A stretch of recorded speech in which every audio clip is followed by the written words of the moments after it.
মেয়েরা বাপের বাড়ির জমি বিক্রয় করলে হজ করা কি ফরজ?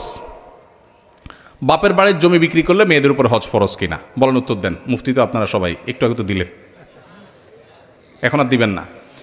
দেখুন, বাবার বাড়ির জমি বিক্রি করে সম্পদের ভাগ পাইছেন কোনো মেয়ে, যদি সেই টাকা দিয়ে তিনি হজ করতে পারেন, মেয়েদের হজ ফরজ হওয়ার জন্য দুইজনের হজের টাকা থাকা লাগে, নিজের এবং মাহরামের। তার মানে এখন বর্তমান বাজার অনুযায়ী যদি 6 লাখ টাকা লাগে হজ করতে, তাহলে 12 লাখ টাকার মালিক হলে হজ ফরজ হয়। এখন যদি বাবার বাড়ি থেকে যেই জমি পাইছেন ওইটার ভ্যালু 12 লাখ হয়, তাহলে আপনার উপর হজ ফরজ। কথা কি বুঝাতে পারছি?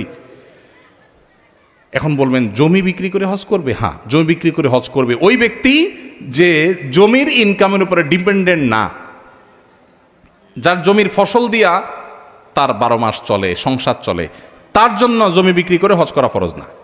কিন্তু যার জমিটা ফসলি জমির না বা এটার উপর তিনি ডিপেন্ডেন্ট না, তাহলে সেক্ষেত্রে এটা বিক্রি করেও হজ করার মতো সামর্থ্য হলে তিনি হজ করবেন। অতএব কোনো বোন, তিনি কি বাবার বাড়ির সম্পদ পেয়ে ধনী হয়েছেন, নাকি স্বামীর মোহর পেয়ে ধনী হয়েছেন, নাকি বিভিন্ন বন্ধুবান্ধব আত্মীয় স্বজনের গিফট পেয়ে ধনী হয়েছেন, ছেলেদের টাকা দিয়ে ধনী হয়েছেন, ডাজ নট ম্যাটার। দেখার বিষয় হলো হজ করার টাকা হয়েছে কিনা, হয়েছে তারপর হজ ফরজ।